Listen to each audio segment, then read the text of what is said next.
Chapter 2, POLs, or Points of Light. In this chapter, we will be talking about energy centers throughout the human body. Many individuals are familiar with chakras.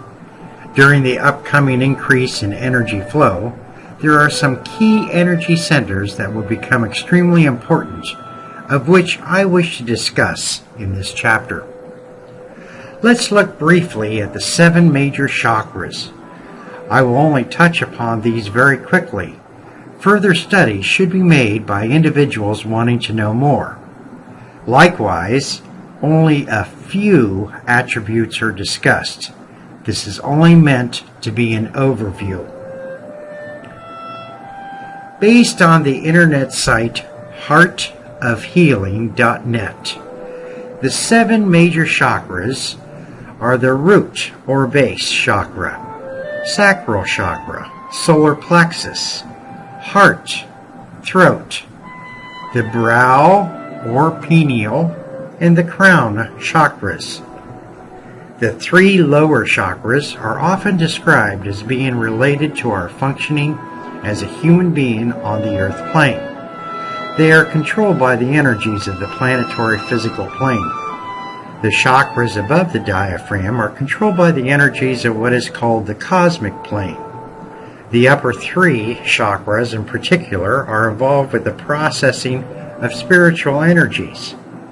The heart, lying in the middle, is thought to be the connector of transforming bridges from above and below, or heaven and earth.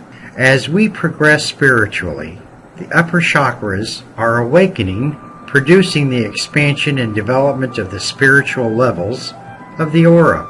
The energies of the upper and lower chakras are also brought into relationship, transforming each other. The whole chakra and aura are actually in a state of evolution at this time. Let's look at each one and give a very general and brief description of each. Again, you can find this at heartofhealing.net. There are other web pages available also. The root, which is related to instinct, security, survival, also to basic human potentiality. Physically, it governs sexuality. Mentally, it governs stability. Emotionally, it governs sensuality. And spiritually, it governs a sense of security. The sacral physically governs reproduction. Mentally, it governs creativity. Emotionally, it governs joy. And spiritually, it governs enthusiasm. The solar plexus are issues of personal power, fear, anxiety, opinion, introversion, and transition from simple or base emotions to the complex.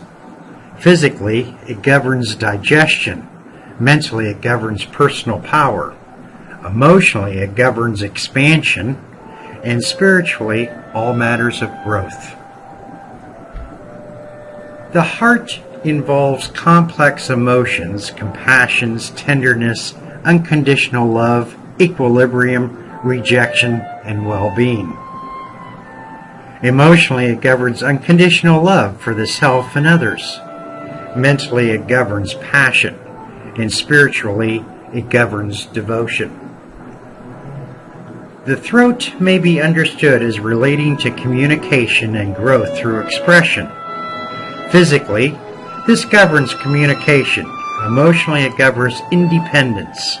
Mentally, it governs fluent thought. And spiritually, it governs a sense of security. The pineal or brow is known as the third eye chakra and is linked to the pineal gland, which may inform a model of its envisioning. And finally, the crown is generally considered to be the chakra of pure consciousness, the inner aspect that deals with the release of karma, physical action with meditation, mental action with universal consciousness and unity, and emotional action with beingness. Chakras are centers of distribution of energy throughout the body. There are 7 major centers which govern a multitude of lesser centers throughout the body. 5 of the major centers are located along the spine and 2 in the head. The chakras are not within the dense physical body, as they exist in the etheric matter and in the aura outside the physical body. The chakra is a Sanskrit word meaning wheels of light. This is a description of the appearance of the chakras, which are like vortexes of energy which spin. Each chakra is structured uniquely to receive and transmit particular qualities of energy which are necessary for the area of functioning governed by the chakra.